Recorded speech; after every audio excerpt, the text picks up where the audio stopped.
Let's mic, देश का मिजाज, वेस्ट।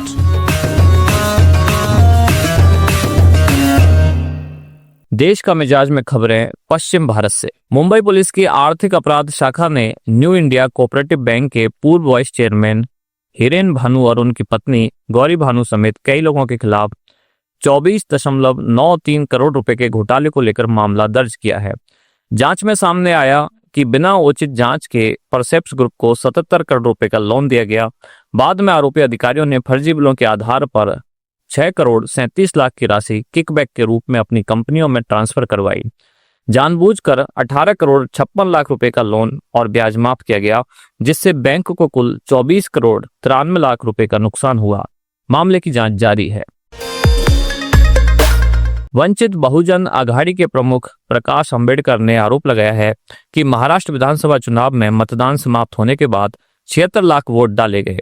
इस मामले में पार्टी प्रतिनिधि चेतन अहिरे की याचिका बॉम्बे हाईकोर्ट ने 3 फरवरी को स्वीकार की है, जिसमें भारत निर्वाचन आयोग को नोटिस भेजा गया है। अंबेडकर ने कहा कि राहुल गांधी या शरद पवार में इतनी ताकत नहीं कि वे कोर्ट में जाकर रिकॉर्ड मांग सकें।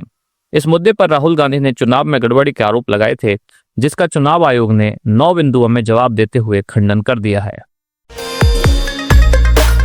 महाराष्ट्र के पुणे जिले में जेजुरी मोरगांव रोड पर बुधवार शाम हुए सड़क हादसे में एक महिला समेत 8 लोगों की मौत हो गई और 5 घायल हो गए।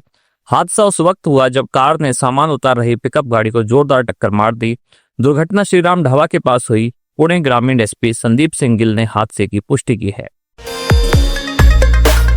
महाराष्ट्र के पूर्व मुख्यमंत्री वसंत दादा पाटिल परिवार की सदस्य जयश्री पाटिल बीजेपी में शामिल हो गई हैं। वह 2024 में निर्दलीय विधानसभा चुनाव लड़ने के कारण कांग्रेस से निष्कासित हो चुकी थी। मुख्यमंत्री देवेंद्र फडणवीस की मौजूदगी में बीजेपी में शामिल हुई जयश्री ने कहा कि कांग्रेस ने उन्हें बार बार उपेक्षा और अन्याय का सामना करना पड़ा, इसलिए उन्होंने पार्टी छोड़ने का निर्णय लिया है। समाजवादी पार्टी विधायक अबू आजमी ने महाराष्ट्र में नफरत के खिलाफ बिल पेश किया, जिसमें धर्म, धर्मग्रंथ, धर्मस्थल और महापुरुषों का अपमान करने पर 10 साल की सजा का प्रावधान है। उन्होंने यह प्राइवेट मेंबर बिल विधानसभा के प्रधान सचिव को सौंपा है और इसे मानसून सत्र में रखने की मांग की है। आजमी ने कहा कि सोशल मीडिया के जरिए धार्मिक नफरत फैलाने वालों पर कड़ा कानून बनना समय की जरूरत है। उनका संदेश है कि महाराष्ट्र में नफरत फैलाने वालों के लिए कोई जगह नहीं है। भारत में अब बिजनेस जेट बनाए जाएंगे। अनिल अंबानी की रिलायंस एरोस्ट्रक्चर और फ्रांस की दसॉल्ट एविएशन ने साझेदारी कर फाल्कन 2000 बिजनेस जेट को नागपुर में बुलाने का करार किया है। यह पहली बार होगा जब फ्रांस से बाहर फाल्कन का निर्माण होगा। पहली डिलीवरी 2028 तक होगी। महाराष्ट्र सरकार ने इसे भारत के एरोस्पेस क्षेत्र के लिए गौरवपूर्ण उपलब्धि बताया है। इससे महाराष्ट्र अब अमेरिका, फ्रांस, कनाडा और ब्राजील जैसे देशों के साथ बिजनेस जेट निर्माण में शामिल हो गया है। गुजरात की विसावदर और कड़ी विधानसभा सीटों पर उपचुनाव के लिए गुरुवार 19 जून को सुबह 7 बजे से मतदान शुरू हुआ, जो शाम 6 बजे तक चलेगा।